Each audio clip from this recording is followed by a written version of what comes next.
Umu-eri, where Igbo civilization took its first breath. When we look back upon the great rivers of history, we often search for the sources of power, the origins of nations, the beginnings of civilizations that shaped who we are and where we are going. Among the Igbo people of West Africa, one name echoes like a drumbeat from the deep past: Umu-eri.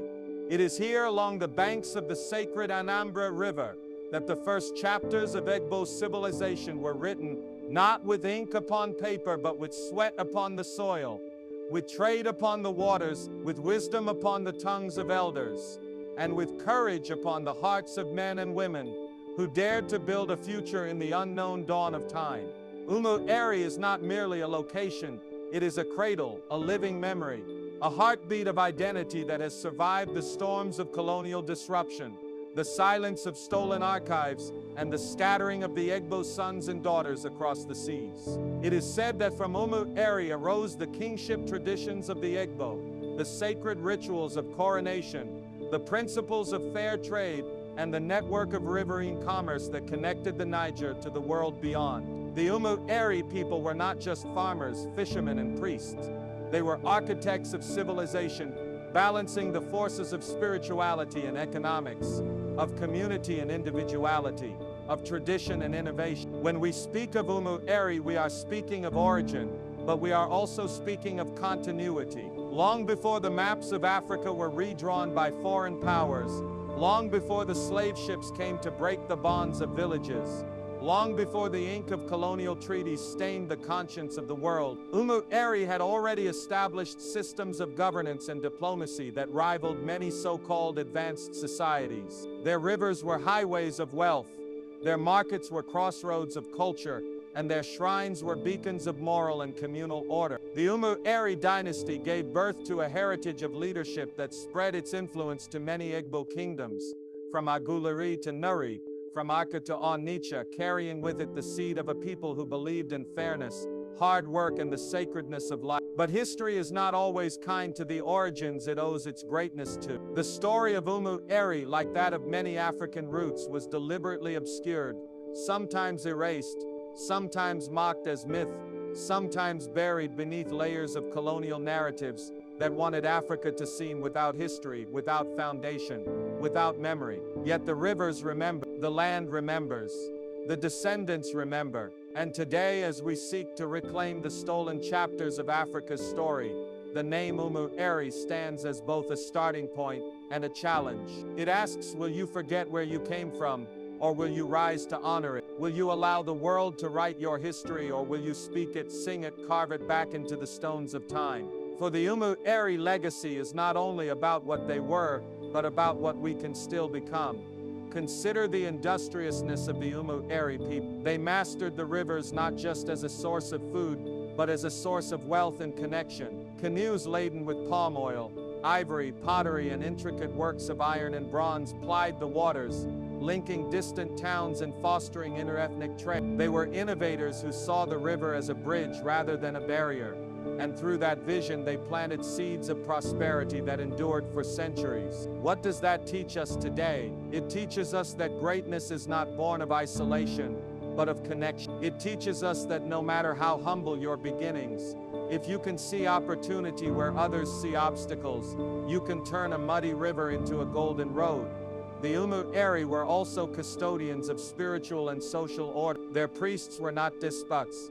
They were mediators between the seen and the unseen, between the village and the divine. Their laws were rooted not in oppression, but in harmony, in the balance of human needs with the sacredness of the earth. Their kingship was not a throne of tyranny, but a seat of service, where a leader was first and foremost a servant of the people and the God. In an age where leadership across the world often means greed and exploitation, the Umu-eri model calls us back to the original purpose of power: to guide, to protect, to uplift. Yet the legacy of Umu-eri is not frozen in the past.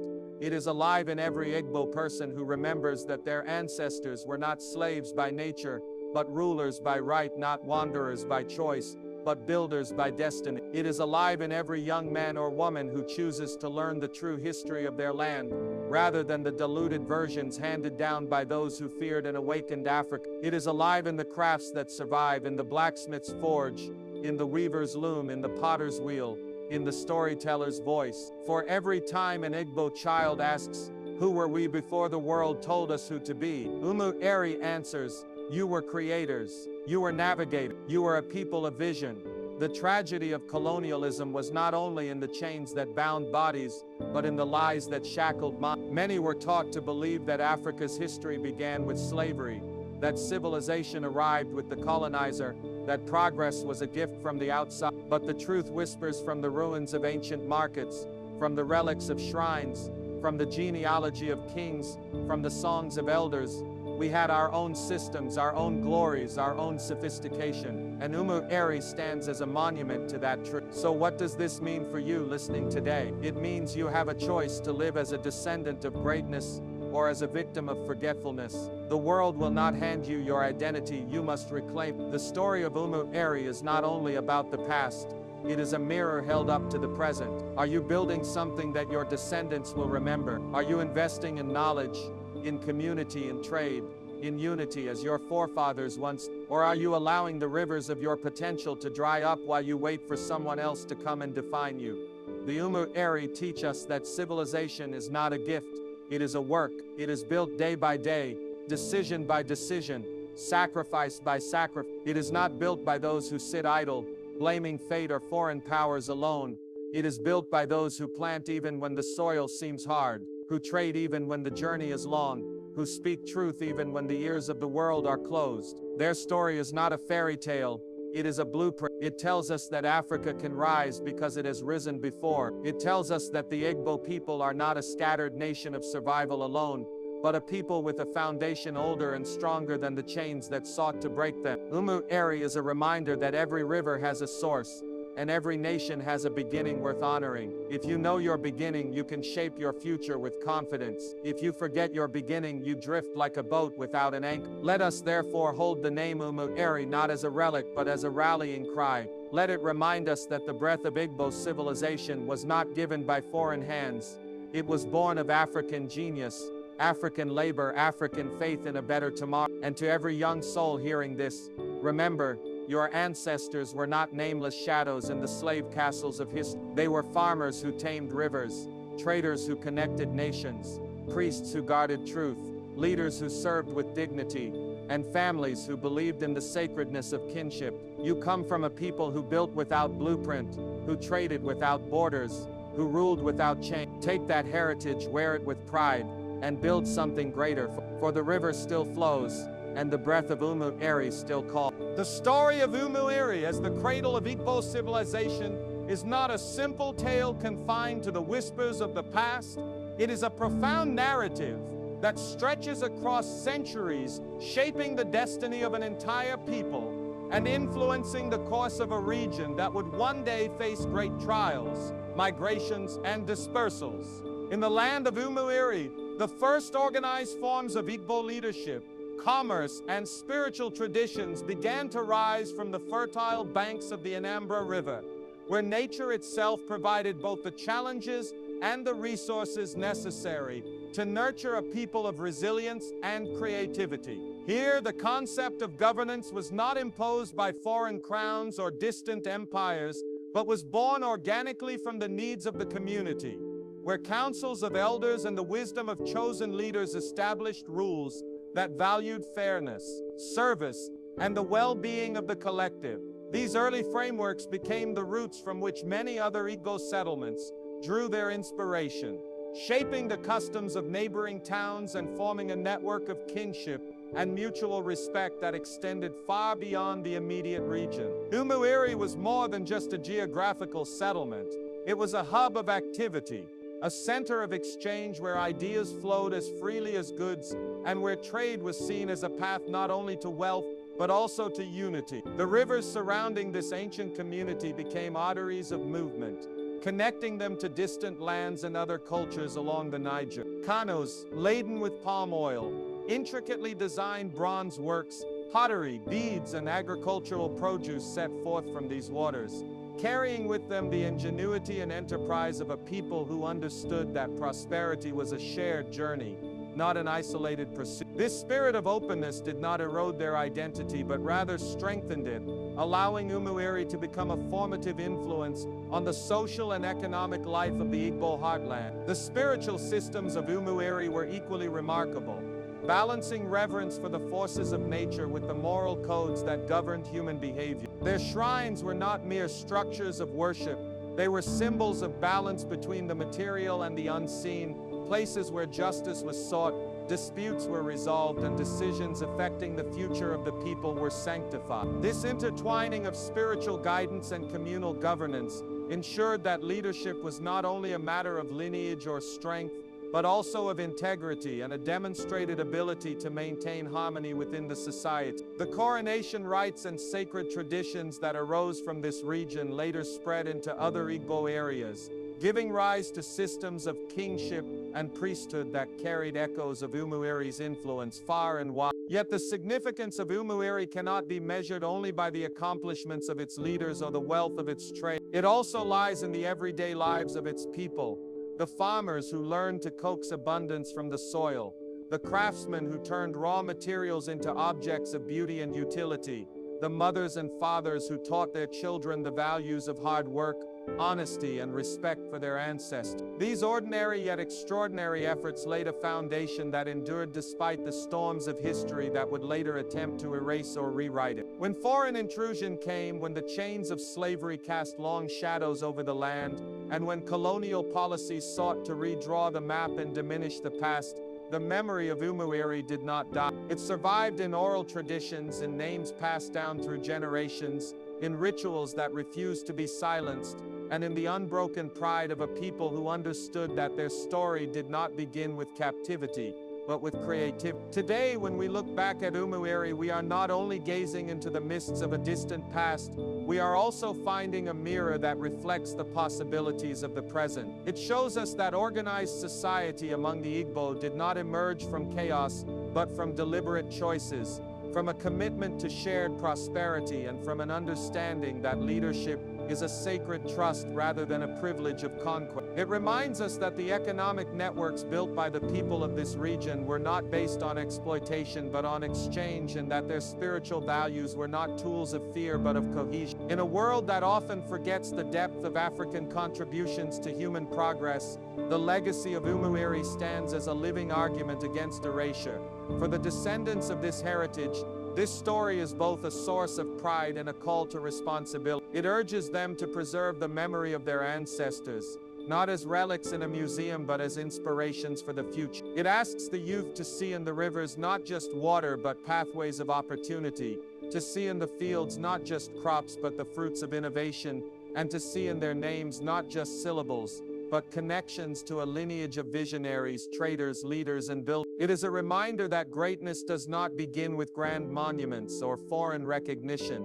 It begins with the quiet determination to build, to organize, to trade fairly, to lead justly, and to honor what has been handed down. Thus, Umu-eri remains a starting point, a birthplace of identity, and a testament to what can be achieved when a people harness their environment, respect their traditions, and open their hands to the possibility beyond their immediate horizon. It is a narrative that belongs not only to the Igbo but to the larger story of Africa's resilience, a narrative that continues to whisper through time: remember your beginning, honor your origin, and let the spirit of your ancestors guide the building of your tomorrow. The tale of Umu-eri and its place as the beginning of Igbo civilization is one that cannot be confined to a single telling, because it stretches like the great river that nourished it, winding through generations, countless lives, and shaping the destiny of a people who became known for their adaptability, their courage, their skill, and their relentless drive to create and sustain a society that would endure through time. Along the banks of the waters that cradled Umu-eri, men and women learned early that survival was not only a matter of planting and harvesting, but of looking beyond their immediate surroundings, of creating connections with others who shared the river and those who lived beyond the horizon. They learned to craft canoes that could carry their goods to distant markets, to negotiate terms that would benefit their families and their neighbors, and to turn the very currents of the river into roads of opportunity. This mastery of waterways was not accidental. It was the result of generations of observation, trial, and courage. The people of Umu-eri saw the river as a living partner, one that could be dangerous but also generous, and they treated it with the respect and ingenuity that it demanded. Their traders set forth with palm oil, yams, pottery, ironworks, beads, and intricate crafts, traveling to communities far beyond their immediate reach, exchanging not only goods but stories, techniques, and cultural practice. In this way, the river became a thread stitching together a tapestry of influence that would later spread throughout the Igbo heartland. But trade was not just about wealth in Umu-eri, it was about relationships, about creating bonds that would bring stability and mutual respect. They understood that a fair deal today could become a lasting alliance tomorrow, and that trust was as valuable a currency as any material item carried on their boat. Markets were not only places to sell and buy, they were meeting grounds where news traveled, where alliances were formed, where disputes were settled, and where innovations were introduced. The ability to create such a network in a world without modern roads or machines speaks to a level of organization and strategic thinking that many later underestimated or deliberately ignored. The people of Umu-eri did not wait for opportunity to come to them. They created it by turning their environment into a source of connection rather than a boundary. Their riverine skills also supported other aspects of life. The ability to move people and resources meant that ideas could spread more quickly, that skilled artisans could share their expertise, that cultural practices could take root in distant villages, and that a sense of shared identity could be nurtured even across considerable distance. In times of need, this network meant that aid could come from outside the immediate community, and in times of abundance it meant that prosperity could be shared rather than hoarded. This dynamic flow of exchange created a resilience that would serve the Igbo people well in the centuries to come, even when the storms of foreign incursion and colonial disruption sought to sever those connections. What makes the history of Umu-eri's trade network so remarkable is not only their scale but their philosophy. They were not built on domination or exploitation. They were built on mutual recognition and the understanding that long-term success requires more than short-term gain. This is a lesson that continues to speak powerfully today, in a world where many chase profit without purpose, where the exploitation of resources often destroys the very communities meant to benefit. The legacy of Umu-eri offers a model of sustainable growth and shared prosperity. They showed that waterways could carry not only goods but also peace, that commerce could be a tool of unity rather than division, and that wealth gained through respect endures far longer than wealth gained through force. The influence of these networks did not stop at goods and services.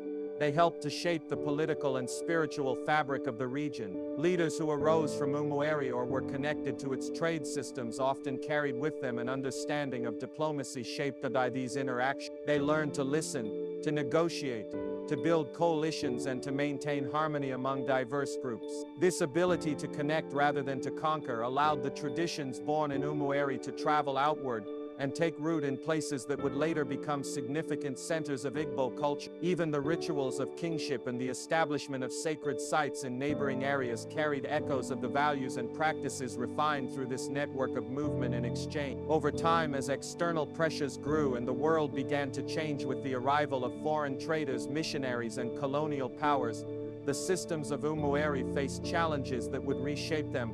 Some routes were disrupted, some alliances broken, some records erased or rewritten. Yet the memory of their achievements lingered in songs, in proverbs, in the quiet pride of elders who told stories by the fireside, and in the very persistence of the communities that traced their roots back to that ancient source. Their mastery of the river was not simply about moving from one point to another, it was about seeing potential where others saw danger, about weaving a fabric of survival and influence that could stretch across time. Today, when one reflects on this history, it is impossible not to draw lessons that reach beyond the boundaries of that era. The vision of Umu-eri reminds us that progress is a matter of action, that waiting for opportunity is far less powerful than creating it, and that true wealth lies in the strength of the relationships we build and the fairness with which we conduct our dealing. It tells us that a river can be more than water, it can be a lifeline, a teacher, a messenger. It tells us that a people can rise not because they were handed a blueprint by outsiders,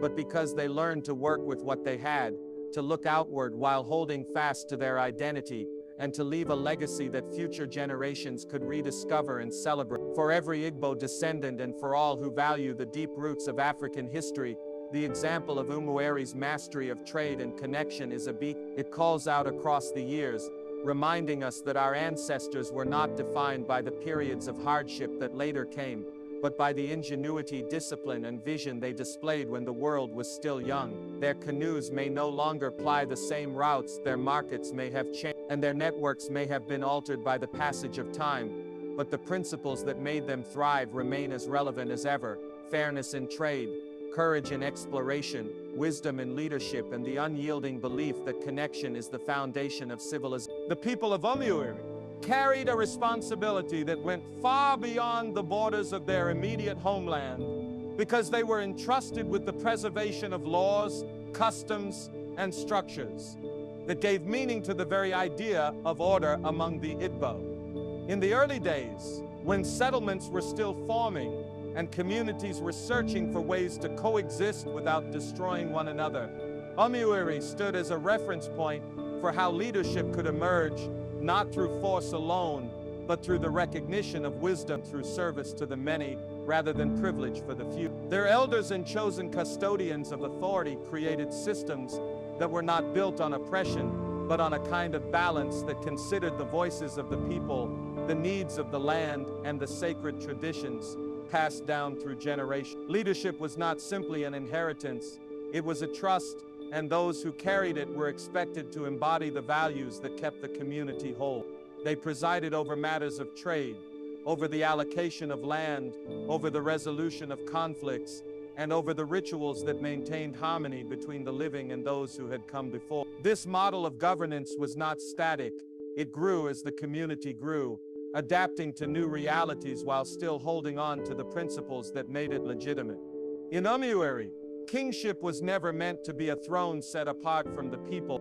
It was a seat from which decisions were made with an understanding that power carried weight and that such weight was to be used to uplift rather than to oppress. Leaders were measured not by the treasures they gathered, but by the stability they ensured, the fairness of their judgments, and the peace they could maintain across families and villages. This approach created a sense of belonging, where even those who were not directly in positions of power felt that their lives were interwoven with the fabric of the society's leadership. They could bring disputes, petitions, and concerns to these custodians of order, knowing that their voices would not be dismissed simply because they held no title. Ceremonies surrounding leadership in Umu-eri were also deeply meaningful because they reinforced this relationship between the rulers and the ruled. Coronations were not mere formalities.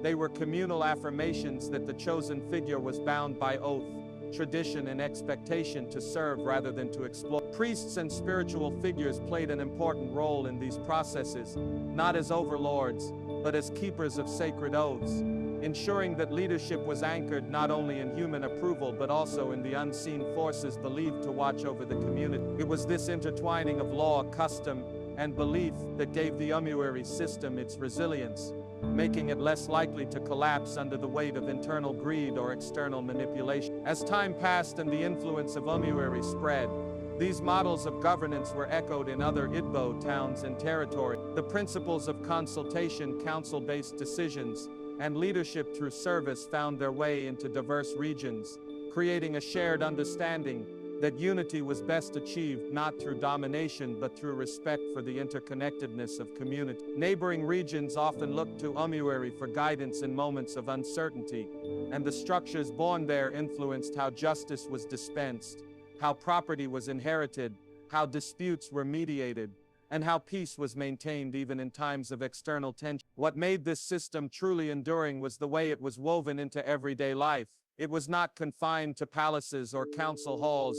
It lived in the fields, in the marketplaces, in the gatherings beneath the ancient trees where elders spoke and youths listened. Every law or decision carried the weight of memory of ancestors who had built the first settlements, memory of past judgments that had upheld fairness, memory of the sacrifices made to preserve peace. It was this collective memory that made the people defend their structures when threatened, and it was this same memory that allowed many of those traditions to survive even when foreign systems attempted to replace them. Colonial forces, with their different notions of power and their desire to centralize authority in ways that served distant empires, often misunderstood or deliberately undermined the governance patterns they found in places like Umu-eri. They mistook consultation for weakness, saw shared decision-making as disorder, and tried to impose systems that favored single lines of command without the accountability that the older structures demand. Yet despite these pressures, fragments of the old ways endured, hidden in ceremonies, whispered in family gatherings, and practiced quietly by those who refused to forget. This persistence is a testament to how deeply rooted the Umu-eri models were in the consciousness of the people. Today, when societies everywhere wrestle with questions of governance, corruption, leadership, and accountability, the example of Umu-eri offers a lens through which to see a different path. It shows that leadership can be strong without being oppressive, that law can be firm without being cruel, that communities can flourish when power is seen as a duty rather than as a personal inheritance to exploit. It shows that there was once a time on African soil when rulers were measured by the well-being of their people rather than the size of their armies or the wealth they could hoard. This legacy is not only a historical curiosity, it is a resource waiting to be studied, remembered, and adapted to modern needs. For the Igbo people, remembering this history is a form of reclaiming dignity. It is a way of saying to the world and to themselves that their traditions of order and justice did not begin with the arrival of foreign administrators, that their concept of leadership was not taught to them by outside power, but rather handed down from generations of men and women who believed in service, fairness, and the protection of communal bonds. The custodians of Umu-eri did not lead perfect societies, but they created frameworks that allowed for negotiation, adaptation, and resilience. Those are qualities the world still struggles to master. The rivers that carried their influence, the markets that flourished under their watch, the shrines that sanctified their oaths, all these remain as echoes of a time when leadership meant more than holding a title. They remind us that the measure of a ruler lies not in how loudly they command, but in how deeply their people trust them and how far their decisions can reach to create balance in a world that is always in motion. The memory of Umu-eri has traveled through time like a whisper carried on the wind, refusing to be silenced despite every force that tried to bury it. The legacy they left behind was not stored in vast libraries or written down in volumes that could easily be preserved. It was carried in the voices of elders, in the patterns of rituals, in the carvings on wood and bronze, in the songs sung during festivals, and in the proverbs the children learned at the feet of their grandparents. Colonial powers, arriving with their own agendas and their own notions of civilization, often dismissed these forms of memory as insignificant or primitive. Yet they could never fully erase them. They redrew maps, imposed foreign languages, burned archives, and rewrote stories to make it seem as if history began with their arrival. They presented their systems as superior, their structures as permanent, and their version of events as truth, hoping that over time the people would forget their origins and accept a distorted beginning. But Umu-eri endured in ways they did not expect, because its essence was never confined to a single monument or document.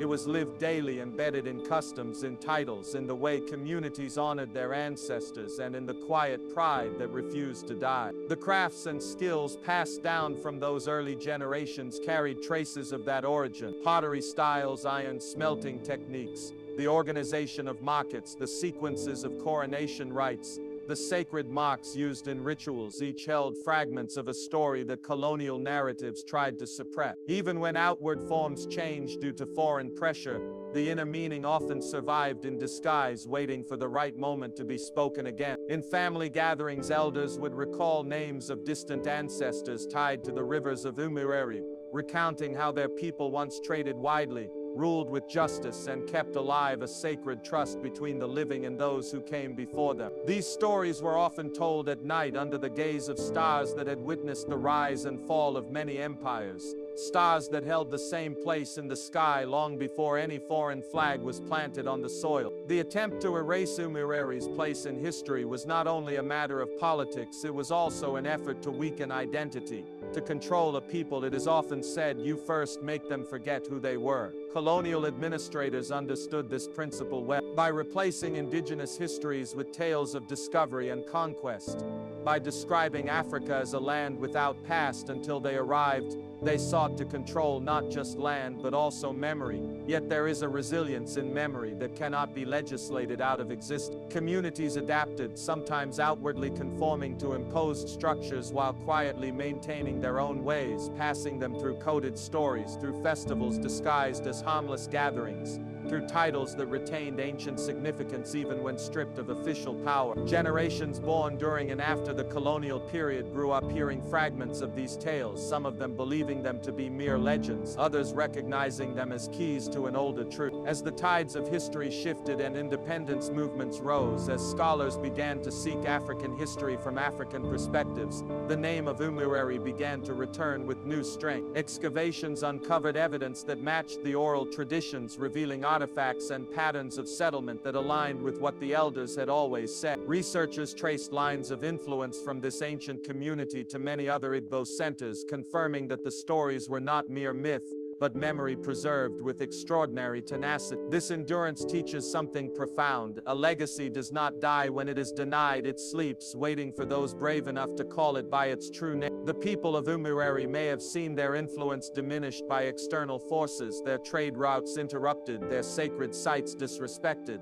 But the essence of what they built remained in the soil, in the waterways, and most of all in the hearts of their descendants. Each generation that refuses to forget, that chooses to learn, that speaks the names that were once forbidden, adds another stone to the rebuilding of that legacy. Today, the memory of Umu-eri is more than a historical curiosity. It is a foundation for renewal. It reminds people that their identity was never meant to begin with servitude, that their capacity for organization, trade, leadership, and spiritual balance is not imported but inherited. It challenges the narrative that Africa was a blank slate filled only when outsiders arrived. It speaks to the power of oral history as a vessel that can carry truth across centuries even when written records are destroyed or altered. It shows that traditions, when lived and not just performed, can become stronger than any book because they breathe through people. Every ritual performed in honor of the ancestors, every song sung in remembrance of the first settlements, every story told about the rivers and the markets and the leaders of Umu-eri is an act of resistance against erasure. It says to the world, we are not without root.